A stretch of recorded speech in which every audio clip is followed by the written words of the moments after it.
here to introduce and anchor the valedictory address, the session which we will have as the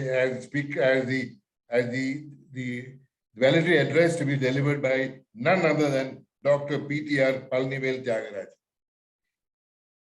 Rajan. Dr. Thiaga Rajan, I bring you greetings from my President Ajit Moopan and the Kerala Thai community. Thank you, sir. Yeah. Now, let me just get introduced, and it's a long brief I have here about his qualification. I'll just go through some of them. And Dr. Palanivel Thiaga Rajan is currently serves as the Minister for Finance and Human Resources Management in Tamilnadu government. Dr. Rajan previously worked as international investment banker for many years in several trading, market sales, and management roles at Lehman Brothers, largely in New York, and Standard Bank, Chartered Bank, mostly in Singapore, where he last served as Senior Managing Director, Financial Markets, serving the sales of several fixed income products globally. Prior to banking, his career spanned academia, agriculture, consulting, manufacturing, and research. His political and policy views are significantly shaped by his observations of both the diversity of cultures around the world and the universality of human values. He is frequently invited to speak on a wide range of topics such as science, economics, philosophy, and politics, addressing diverse gatherings ranging from students, professionals, trade associations, industry leaders, and global investors. He is widely traveled, and his political and policy views are significantly shaped by his observation of both the diversity of cultures around the world and the universality of human values.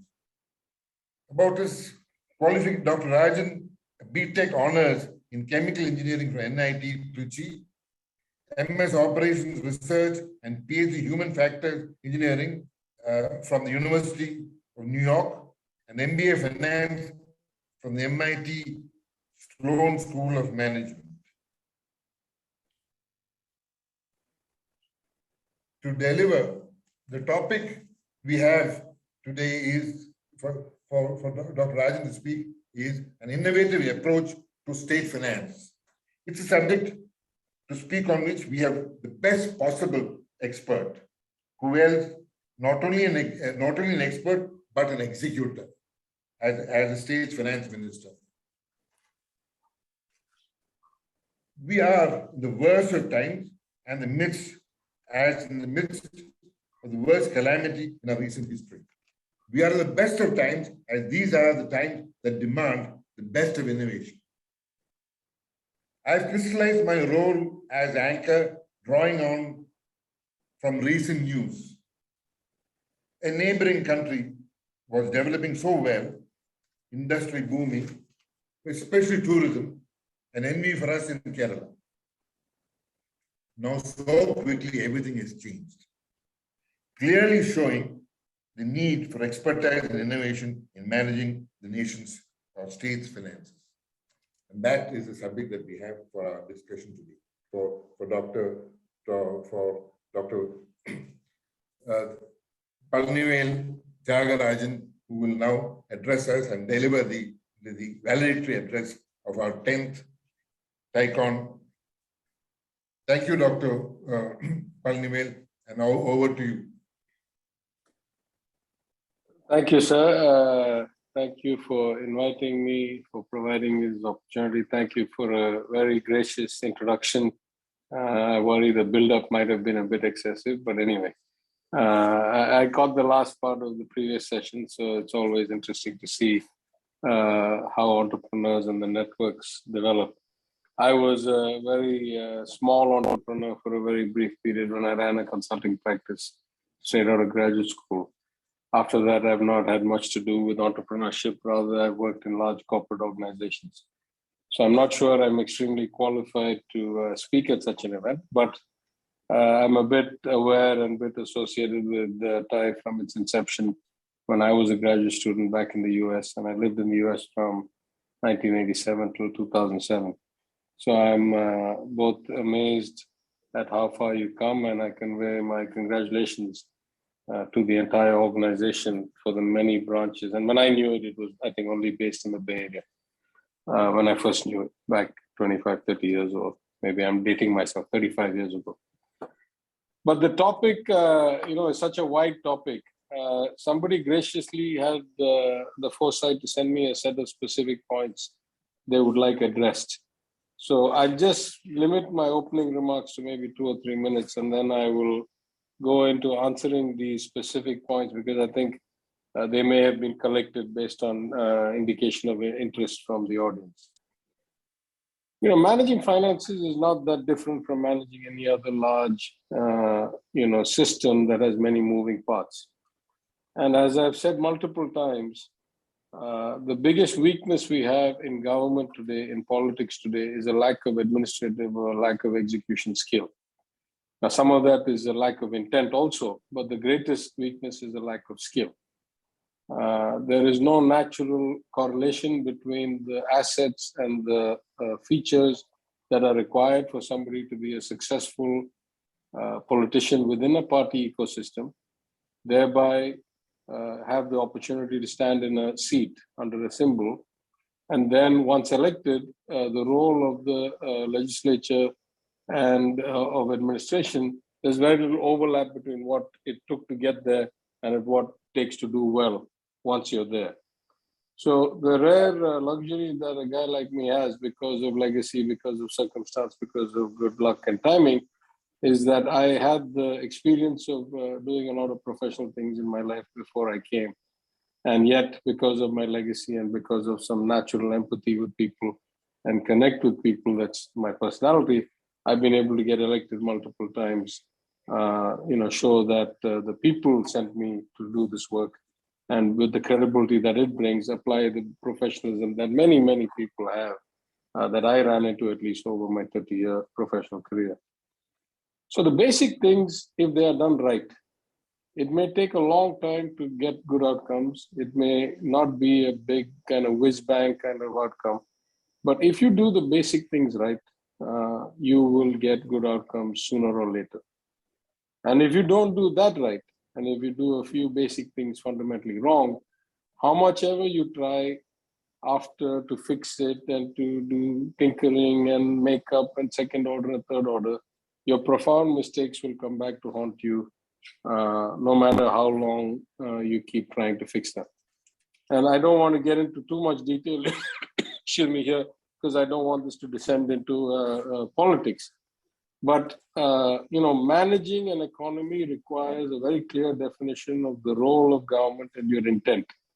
So as I've said in multiple places, the job of a government, at least from a financial and economic perspective, is relatively clear and relatively narrow, in the sense, our job is first to raise revenues in a just and equitable way, to apply those revenues in a way that provides basic public goods and services and that improves the quality of life of people, to provide as level a playing field as possible for those who really can then come and be entrepreneurs and drive growth and create jobs and so forth, to provide a safety net for those who will fall behind. And those are certainly not fixed people. In every society, at some point in time, some people will go through the hardship that needs a compassionate hand from the state, from the representation of society, which is an elected government. And to provide the kinds of infrastructure that will facilitate or accelerate growth: roads, bridges, ports, airports, drinking water systems, hospitals, nutrition centers, to make sure the population is well fed and children develop well and so forth.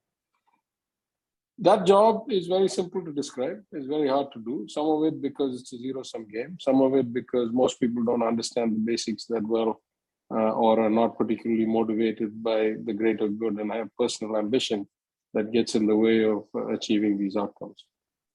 But let me drill down into the 7 or 8 questions that I was sent here, or 7 or 8 topics. and then I'm happy to take further questions because I think these are quite penetrating questions. So the first one is, if there was one big change that has to be done by any state to encourage entrepreneurship, what would you recommend? I would say the biggest thing that government can do is create the right ecosystem of excellence and make it easy to do business and then get out of the way.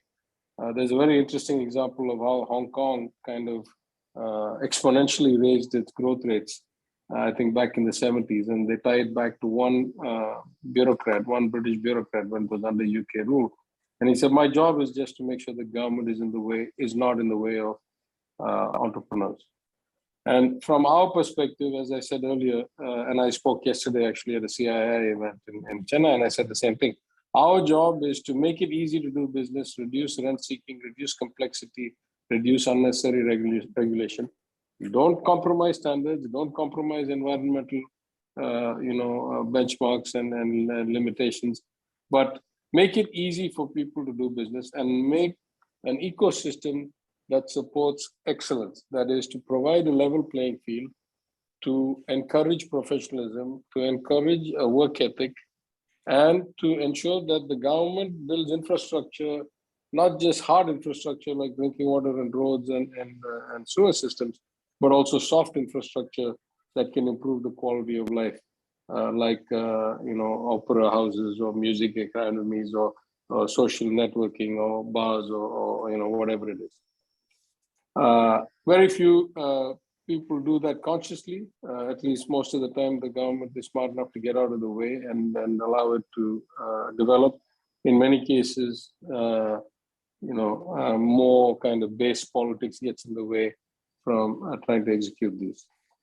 Yesterday, I mentioned at the CII that another role that government can play in a big way is to be the first big buyer, particularly for innovators. We have such brilliant technology that we desperately need. Our ambition is to radically change the way government has worked in the last 10 years in Tamilnadu. And whether it's drone technology, whether it's robotic technology, whether it's sensing technology, whether it's monitoring, whether it's energy technology, whether it's management of energy, there's so much we need. And so much of that innovation is happening already in Tamil Nadu or in India. And we as the early buyer, early adopter can provide a win-win-win situation where we help the company kind of test and develop and fine-tune its products. We get the immediate impact of the governance outcomes that we want, and we help the company become a national or a world champion, and then create jobs and create wealth for entrepreneurs and participants in the system. If I move to the next question, how does one increase state revenues in the context of the current GST regime? I was one of the first guys back in 2017. I think a friend of mine and I wrote an article in the Mint newspaper saying that there is a downside to one nation, one tax, and that is that states give up a lot of their independence. And we cited some examples and so forth. I don't want to go too far in the details. But I'll split this into two questions. The first question is, have we lost a lot of levers? Yes. GST takes away a lot of the state's independence and creates a laborious kind of creaky, not particularly well-designed system. I've expounded on it in paper to the Union Finance Minister and my fellow members of the GST Council, so I don't want to go into detail here. But the second part of the question is, independent of what the GST regime is, there is so much a state can do. I think the primary area of improvement is just execution, monitoring, control. Our revenues as the state's own revenues as a percentage of our GSDP have dropped from 10.5%, 11% down to about 7%. Huge leakages in petrol, diesel tax, in alcohol, in GST broadly on all kinds of products. My fellow minister, who is also from Madurai, who is the Minister for Commercial Taxes and Registration, his favorite saying is that right now only those who feel patriotic enough to pay tax. The amount of avoidance is so high.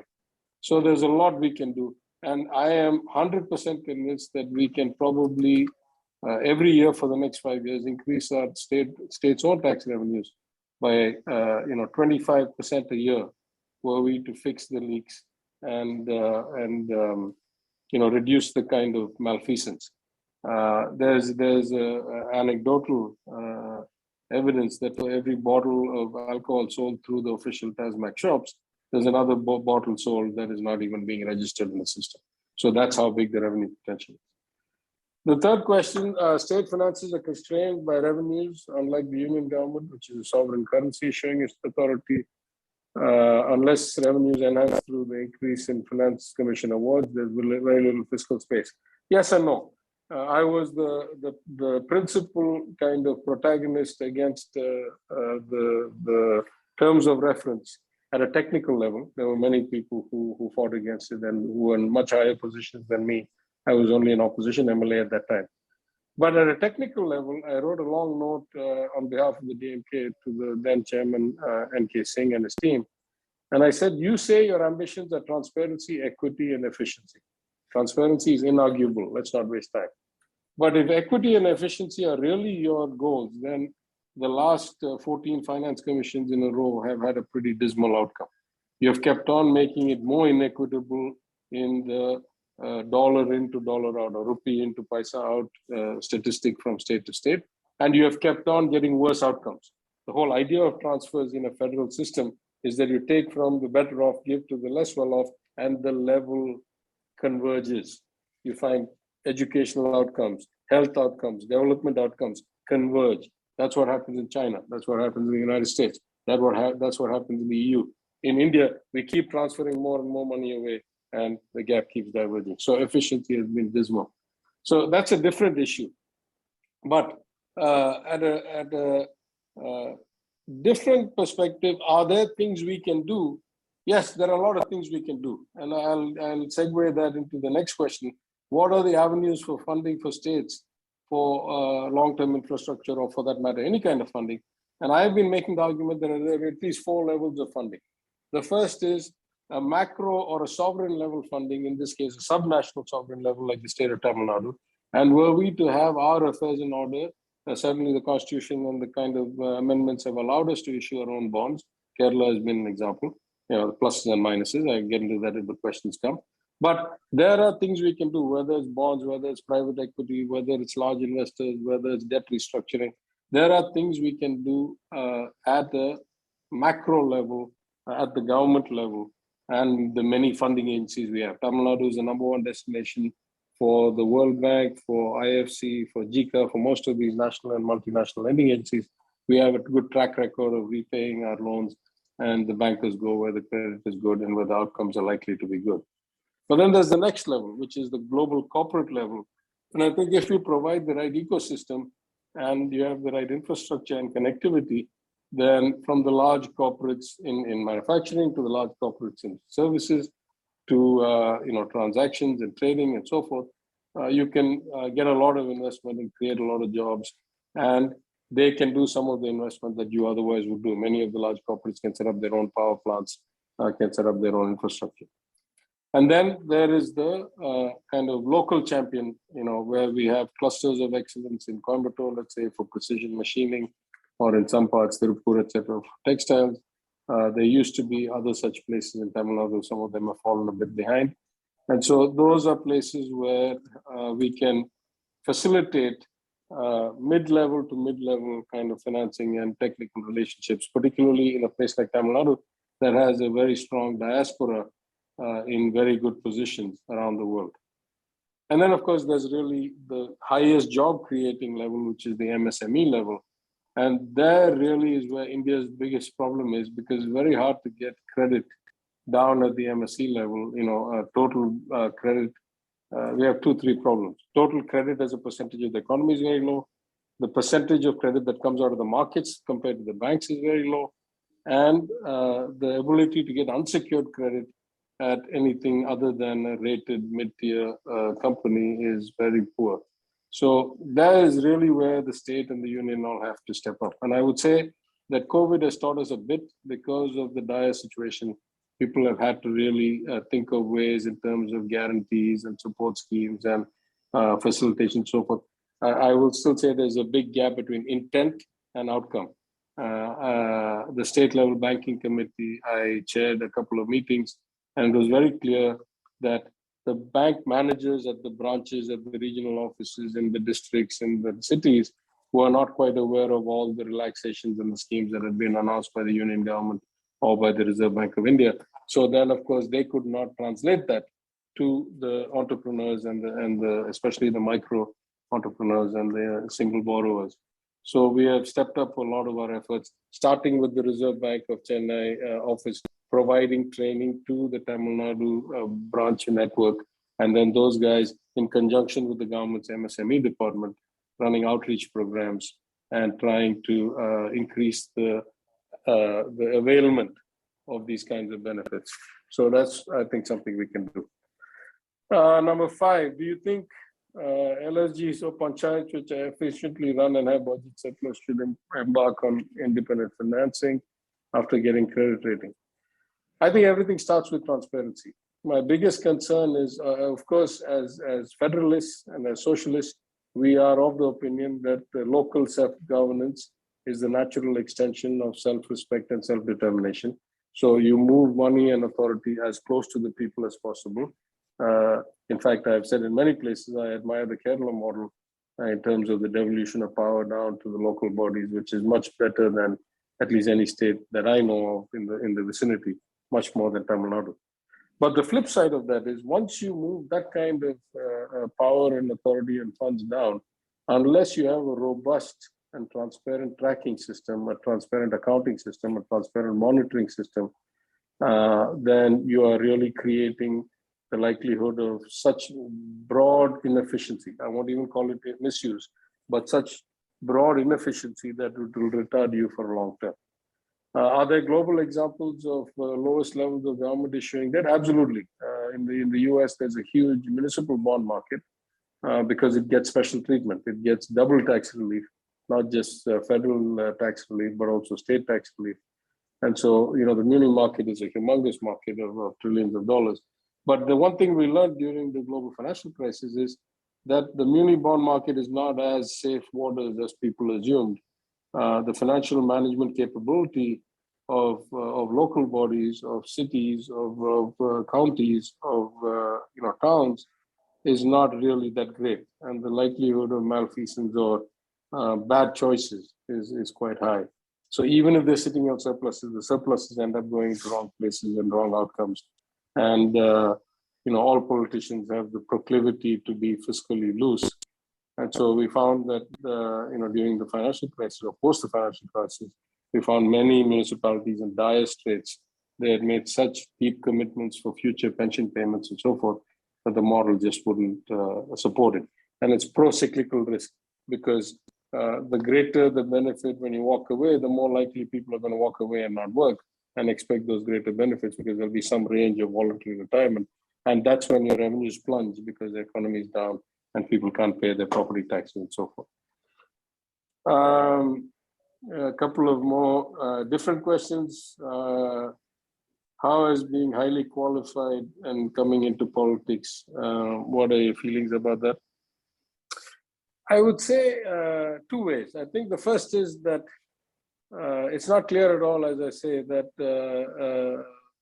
qualifications or education are highly correlated to outcomes, not just in politics, in many fields. I remember when I joined the credit derivative desk at Lehman in 1999, 2000 or somewhere thereabouts, after I got my MBA. And I went to my boss and I told him, I said, I think I might be the dumbest guy on this floor because I have these 4 degrees with 4 different majors and all of this education.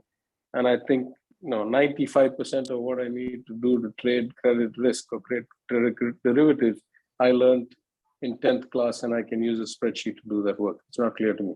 I mean, though it was a bit facile to say that. Of course, at some other level, we have a saying in Tamil, it says, Kattorku sendra idamillam sirappu. A learned man is respected everywhere.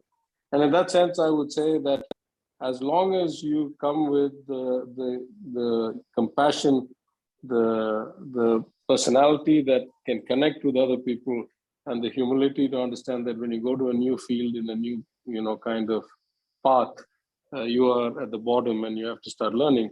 As long as that is baked in, I've actually been very, very pleasantly surprised that in my 5 years as an MLA, as an opposition MLA, almost every single minister always gave me very good respect. And I spoke at the assembly if it was of some value. Ruling party ministers, members, almost to the man, congratulated me. They wrote me notes. They said, we learn every time you speak. The whole house goes quiet. They never heckled me, not once in 5 years. They let me speak my piece. And when I asked for things, if they, because I had the reputation since I didn't pay for votes that I was, very advertising and signaling that I was clean. When I asked for things to be done, they got done. So I would say that politics is not as bad as it is made out to be, at least in South India, maybe in Kerala, Tamilnadu places. I can certainly say in Tamilnadu that even today, the kind of respect for competence and the respect for values transcends both parties. As a minister, I noticed one of the first-time MLAs in a reserve seat for scheduled tribes. He did such a fantastic job of explaining his problem with the conflict between environmentalists and his need to get his community growth and jobs. I was so impressed that, outside, I went out of the hall, asked him out, told him, you did a fantastic job, keep working like this, let me know what we can do to help you. This is for society, it's beyond politics. So I would say that, if you have talent, it's recognized, and if you have good intentions, it's recognized, and if you have compassion, that takes out a lot of other issues for you. What are the measures of success that would evaluate your ministerial stint? I would say, as a former consultant, as a former banker trader, the first question is the place different when you leave than when you came? Different, obviously, for the better, but different. I mean, visibly in experience to people, different. And I guess as a finance minister, the basic level of difference is the balance sheet is in better situation, the deficits are in control, we are well within the FRBM Act, we're investing well, our growth rate is high. But beyond that, I think my ambition as a relatively uniquely positioned person, not many people of my background get to sit in the seat that I sit.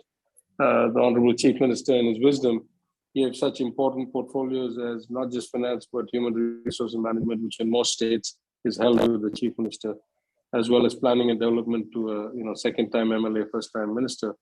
So my ambition really is that I should change processes, I should change systems, I should build better infrastructure, I should build a better administrative model.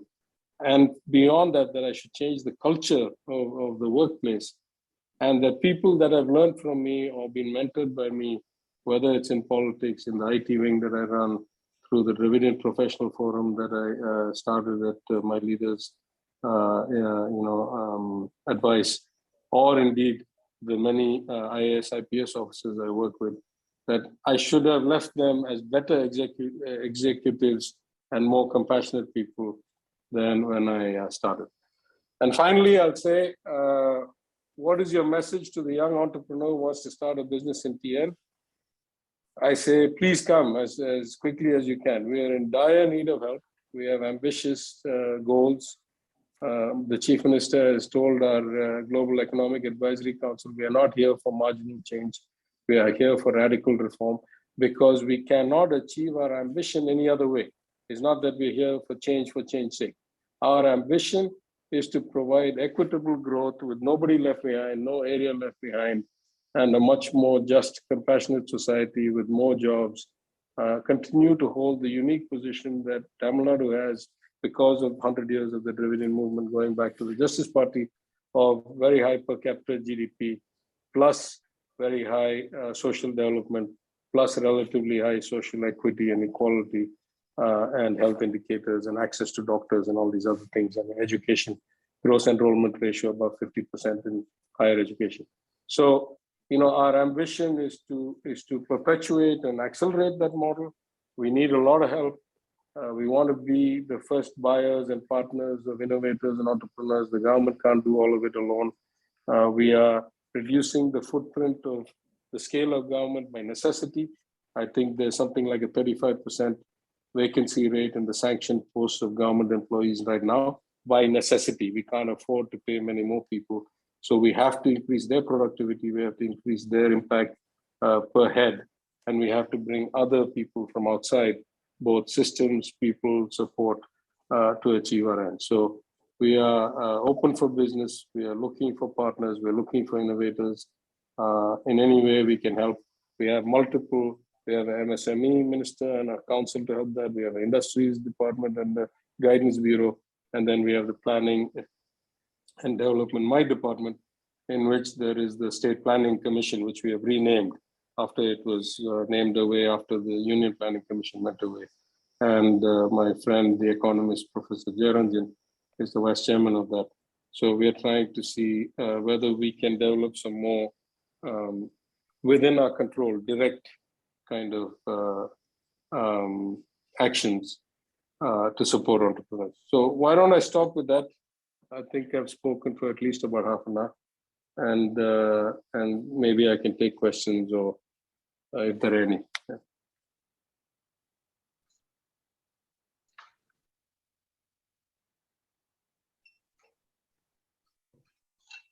Thank you. Thank you, Dr. Palanivel. Of course, it's a subject on which so much depends on, and I'd like to ask a little question before do that. I missed out one point that you went to school, the same school that I did.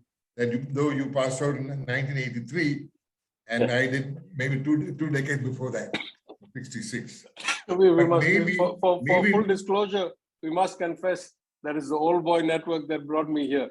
Neither am I a natural speaker at your conference, nor would I have been invited.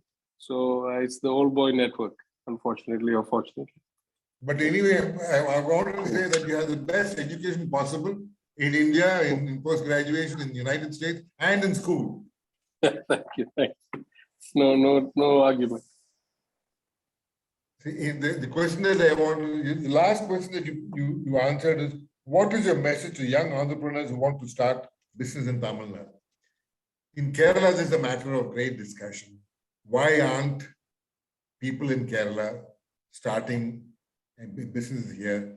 There's a certain, though in Thai, we have a little, say, an aspiration or a mission, an entrepreneur in every home. We believe in Thai that it's entrepreneurship which can make the big difference. So your advice, not for people wanting to start business in Tamil Nadu, but to start business in Kerala too, in different sectors. What do you think is the strength that Kerala has for entrepreneurs? So I'm probably not the best qualified guy to answer that, but from a distance, I would say that it is a very just and equitable society. It has one of the lowest levels of poverty. It has a very high level of education, a very high level of penetration of health services and support systems.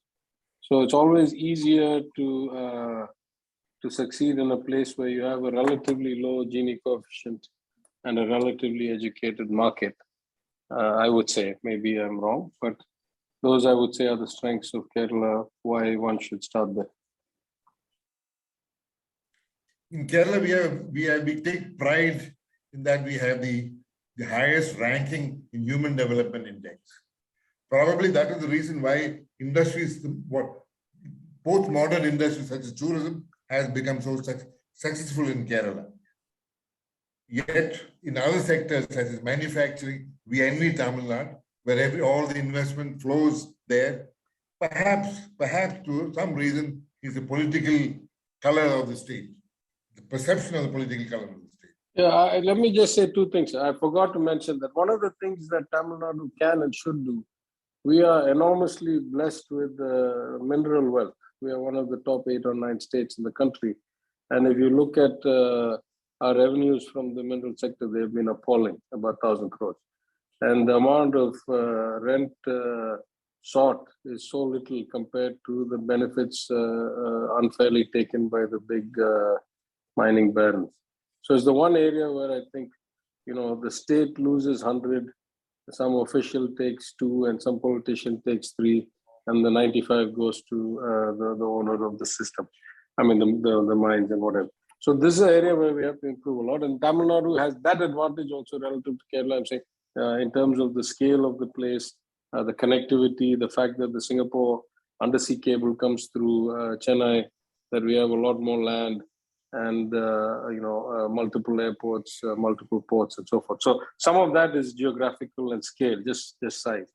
But I want to point out one thing. By coincidence, I was just going through the agenda here, and one of my new acquaintances, I won't go so far as to call him a friend, is Harsh Mariwala of Marico. We had occasion to talk 2 or 3 times about something of importance to the state of Tamilnadu and his company. And he was kind enough to send me his book, Harsh Realities. I haven't finished reading all of it. But there he talks about how, against all advice, he went and set up a coconut oil refining or a manufacturing plant in Kerala. And he says that if you do certain things right, the fear that somehow you have an intransigent labor market is overcome, and you actually have the benefits of high education, high social cohesion, relatively good governance, etc. So there's a classic example for you. I noticed that he spoke earlier today at the conference. We have some questions which have come in. The first is from Mr. Benny Kurtum Kalangara. His question: we understand that you are Minister for Human Resource Management.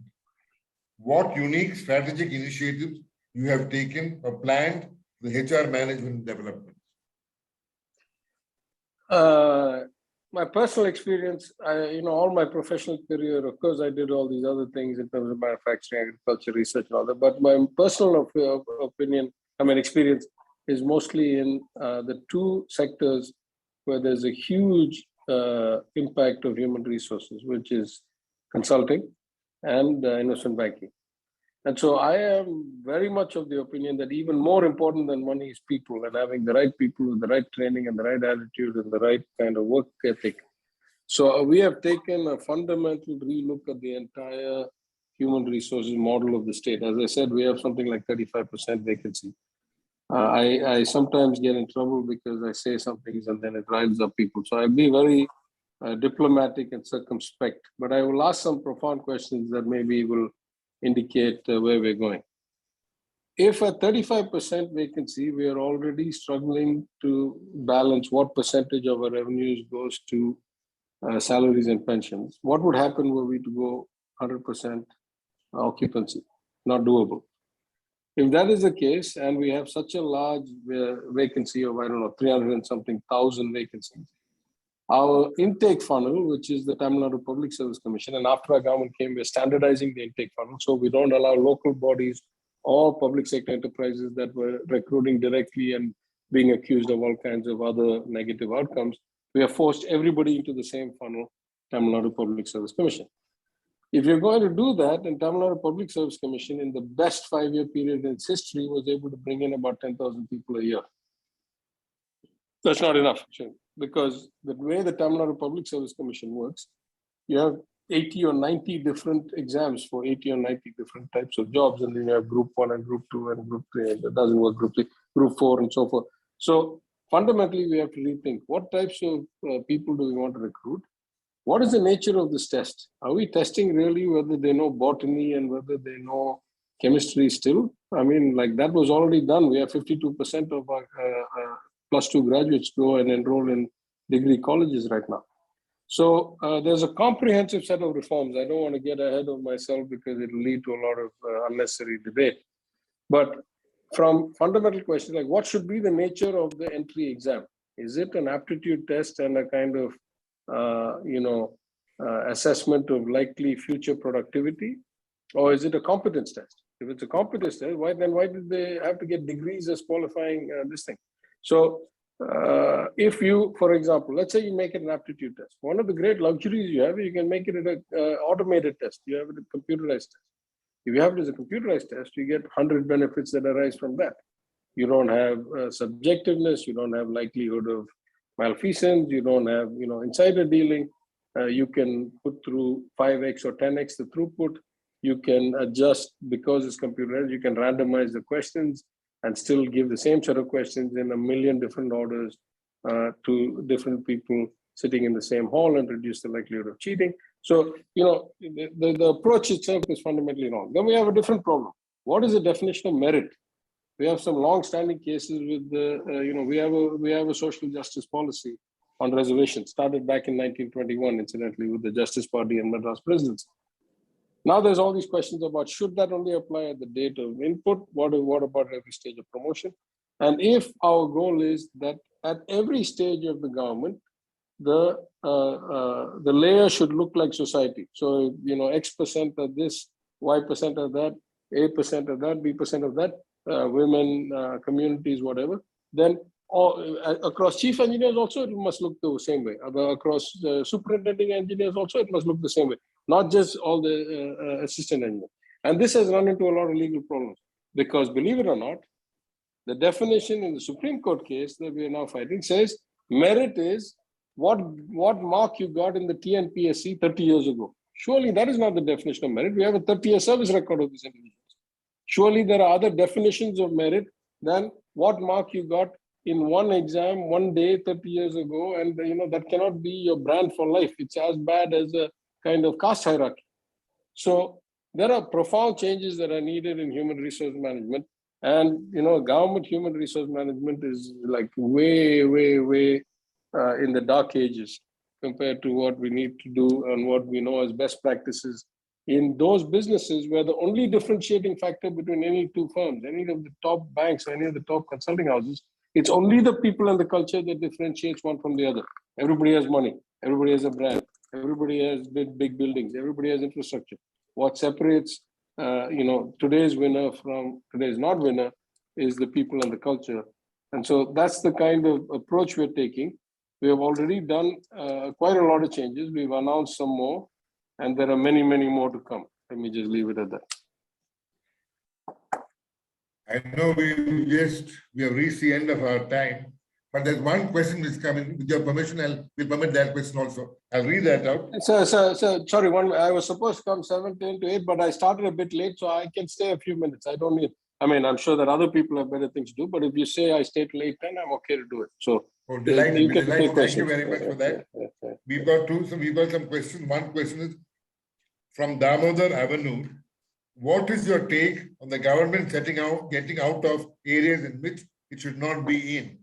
Example, public transport, which is being monopolized in Kerala, and liquor trade in which Kerala government is the sole dispenser. Yeah, these are complicated questions, right? I think no society anywhere in the world is liquor not a regulated substance.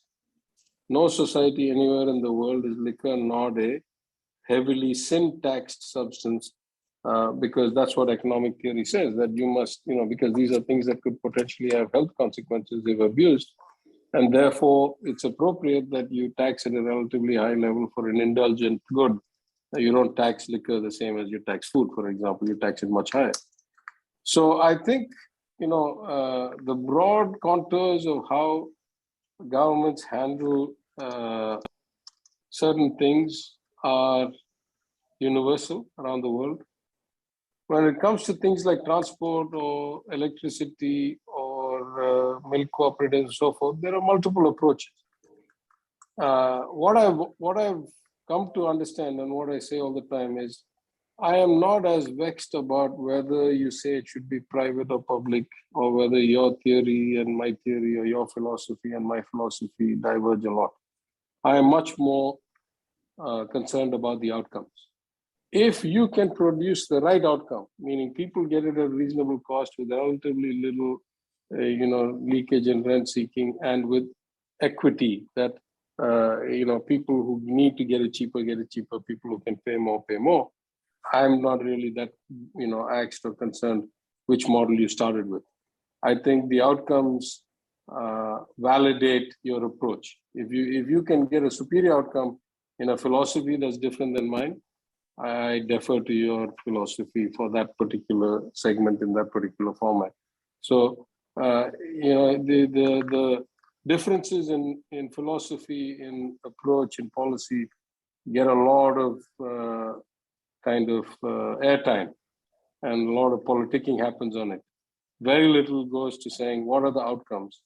And anytime there's a good outcome, who am I to argue against the approach? Unless you tell me that it's a good outcome for some and a bad outcome for others, then I argue.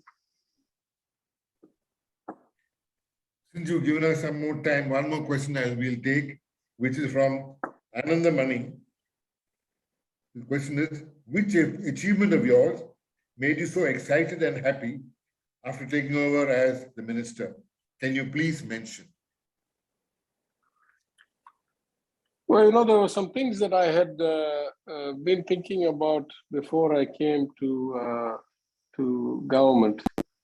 I suspected there were lots of government funds that were listed as spent that had not been spent. I suspected that there were, a lot of problems with the way data was, or lack of data was used to abuse things like loan waivers and the benefit systems and so forth. So I would say, just to bring it down to one thing, I would say, because we have insisted on data-driven governance or data-centric governance, we have found such great improvement in such little time. In the loan waivers and so forth, because we manually forced the computerization of our records that should otherwise have been in real time available on the tap of a button over 3 or 4 months. We saved ourselves so much money finding so much fraud. And it's not even about the money. The money is the money. And we found a lot of parked funds, as I mentioned. We've already reclaimed about 2,000 crores. I've said there's many multiples of that still left. I think it's the fact that, we can make outcomes match our words if we have better systems, better data, better transparency and line of sight. And B, as much as it worries me if eligible beneficiary or somebody in need does not get a government benefit or a support scheme, it bothers me much more when people abuse the system systemically and take out 10x, 50x, 100. I don't have a problem with a few people getting it when they don't deserve it individually by error or for one person. The whole, no innocent person should be punished even if a few guilty are let go. That principle applies here as well. If a few unqualified, undeserving beneficiaries get it individually, life's like that. We should err on the side of ensuring nobody gets left out. But when I see the systemic abuse that's been happening, let me put it another way. In my view, if the government spends a rupee, it's not clear to me even 50 paise achieves the intent that the government started with. That's a pretty desperate situation. We're changing that rapidly, and that makes me very happy.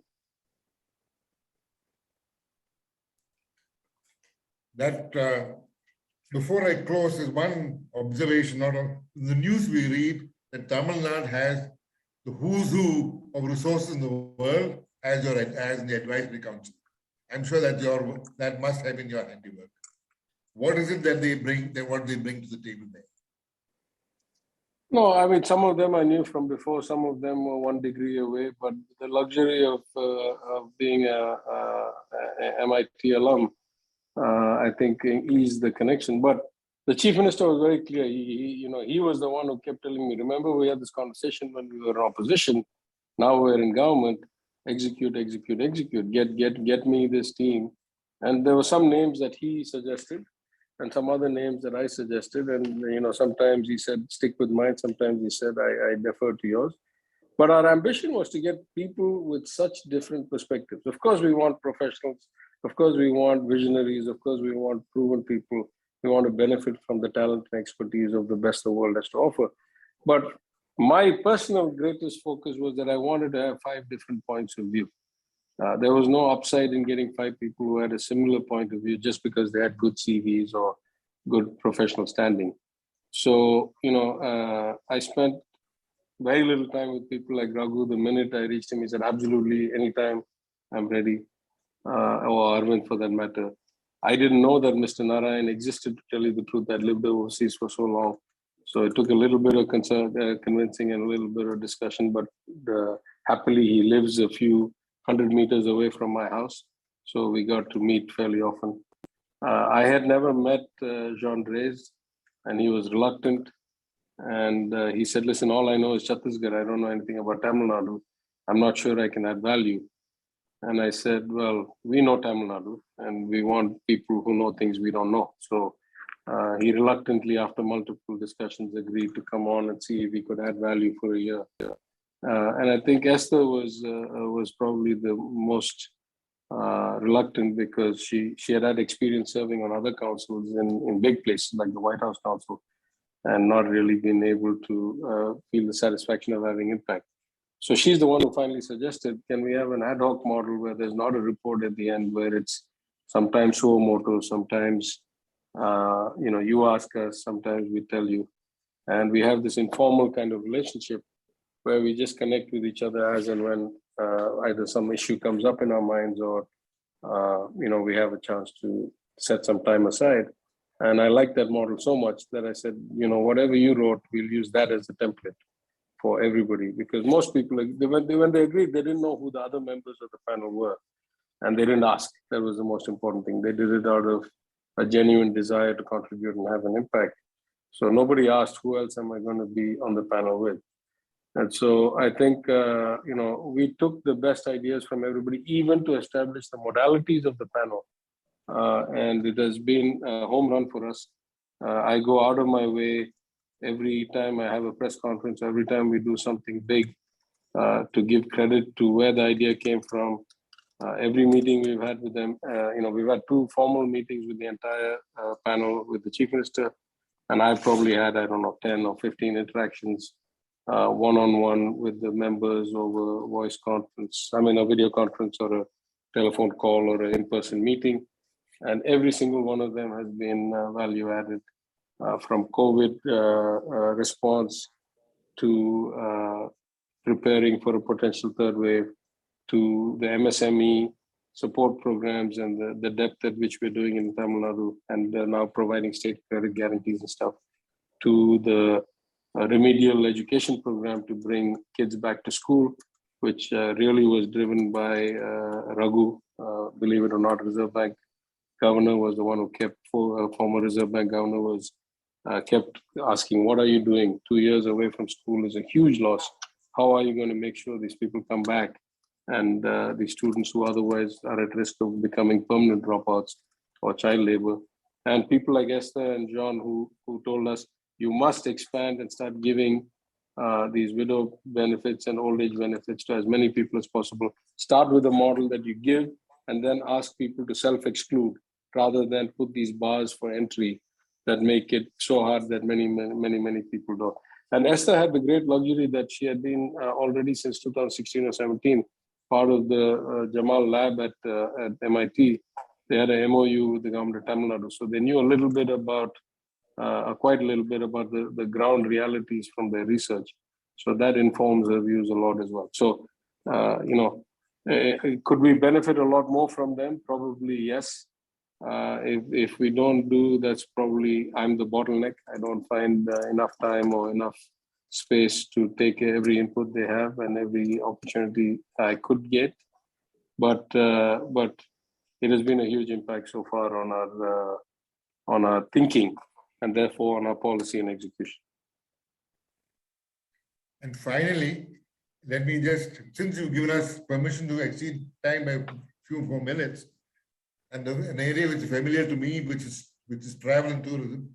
I don't know whether you take holidays, but God's own country is your neighbor.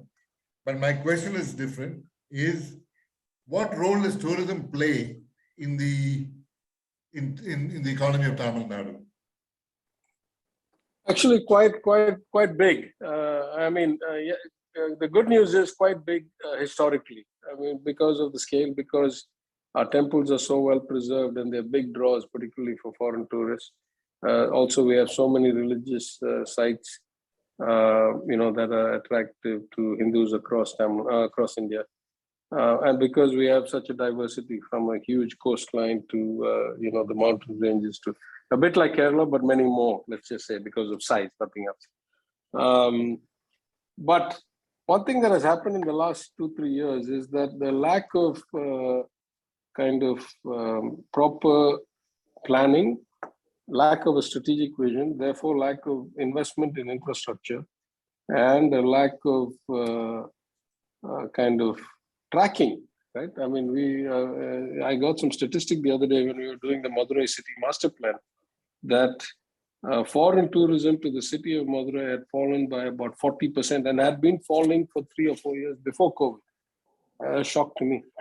So I think the current situation, yes, tourism is a noticeable contributor to our economy, but it is way behind its potential.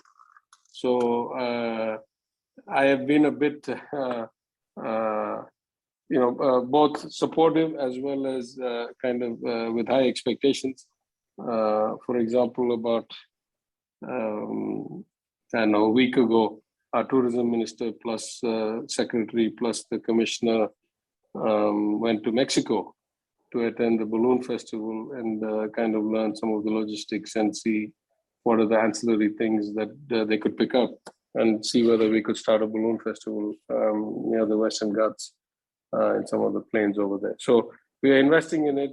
I think there's a master plan development for the broader scheme. Chief Minister's announced something.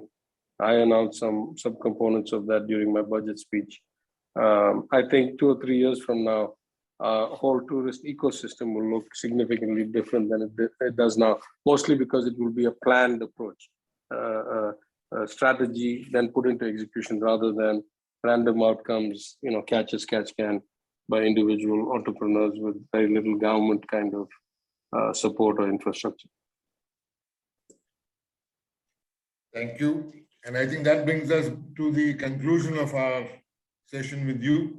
And thank you very much for I think the Old Boy Network worked and brought you here. And for this concludes our 10th TiEcon. And congratulations, yeah. And of course, these are troubling times. And I believe that in the new normal that is now going to prevail, we need to have innovation and knowledge and perseverance to survive. With this, I think I'll say that we'll bring. Thank you for having me. Thank you very much for your.